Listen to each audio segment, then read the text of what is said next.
Well, recently there was a new study out from the journal Neurology that says a lack of sleep can actually affect the size of our brains and the capacity of how we were able to use them. To help us better understand this study and the sleep's effect on our brains, on our bodies, Dr. James Bradley, Loveless Medical Group sleep specialist. Dr. Bradley, Hi. welcome back. It's good to see you. Hey, thanks for having me. Okay, let's talk about this. This study came out and said not only can a lack of sleep cause all these other health problems that we've seen before, weight gain, irritation, all this, but it affects the size of our brains. How is that?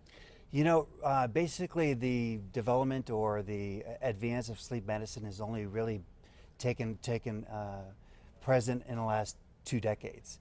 And so they've done a lot of studies, and what this study looked at, it was a bunch of 150 people. It looked at their sleep traits, how they slept. It looked at their MRI of the brain at the first start of the study, and 3.5 years later, it looked at their MRI of the brain too. Long-term study. Long-term study, and what it showed, those that lacked sleep, that didn't get good sufficient sleep, had 30% loss of brain structure and volume.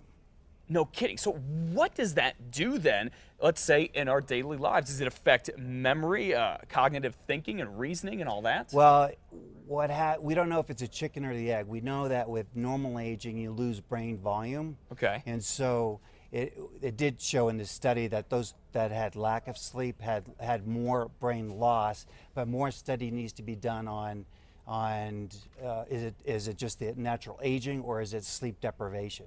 Bottom line, what it sounds like is this study backs up what a lot of other studies have said, and probably what you talk to people about, that sleep is extremely important for us in our health. Oh, extremely important. If you have if you don't get enough sleep, it can cause cardiovascular disease, hypertension, irritation. I know that if I'm on call, I get called all night long. You don't want to talk to me in the morning. Sure. I mean, people get irritated, depressed, Yeah. all kinds of health concerns. Okay, so so many people I know, particularly people who work here in the morning, and just a lot of people, they say, I'm having trouble sleeping. Right. What do you do about it? Well, you know, you need to get a good sleep diary, a good history. Is it diet? How do you exercise? What leads into sleep?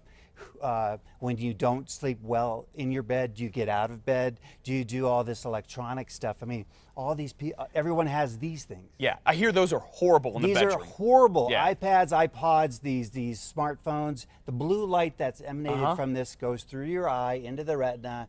It decreases melatonin, which allows us to sleep. So the higher it is, you sleep. But when you get the blue light from these devices, it lowers that hormone, and then you can't sleep. And so it's kind of a catch-22. I can't sleep. Let me just futz around a little bit with a computer or a laptop, and it's worsening your sleep. Okay, because I know some people say, oh, I'm gonna go lay in bed, I'm gonna try to relax, but I'm gonna check some email or play a game on my phone. Correct. Horrible idea. Horrible idea. Okay. Yeah. When do you think, is it time, maybe I want to go see someone like yourself, or I want to go see a doctor because I'm not sleeping so well?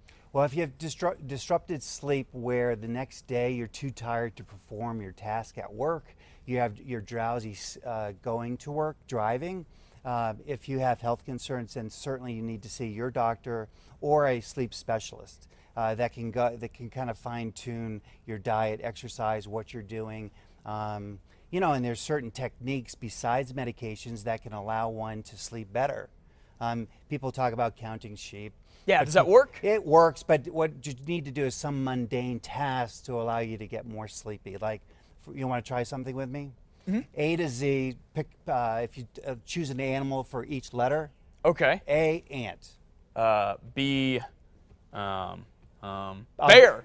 Bear or bat. C, Okay. cat. C, D, dog. C, do you feel a bit more tired? It takes your mind off of Yeah, everything. it takes your mind off stuff. People Okay. also have lists that they have in their head and they ruminate. If you have a tablet by your bed and you write stuff down, that allows you to get it out of your brain and not think about it. But actually use pencil and paper, don't use the iPad because of the light. No, don't good. think, okay, I'm going to write stuff down, I'm going to type it in my exactly notes. right. Okay, real quick, sleep medicine, particularly over-the-counter stuff or melatonin, you like it, you don't like it? I don't, over-the-counter Benadryl, melatonin's great. It's Okay. a normally producing hormone in the body. So taking 3 to 6 milligrams every night before bed will help you. But as far as sleep medications, the Ambien and Valium and benzodiazepines and and The strong stuff. the strong stuff needs to be relegated for people that fail all these other behavioral things. And I think I see a lot of elderly with insomnia, and they've been on these medications for years, and they haven't tried these other coping mechanisms that will allow them not to be hanging on to their pills. Okay. Good advice. Dr. James Bradley, thank you for sharing that. You want to find out more about what he does and this sleep study, you can head to our website at krqe.com. Come back soon, Doc. Hi, sure. Okay, take 29. Stick around. We'll be right back.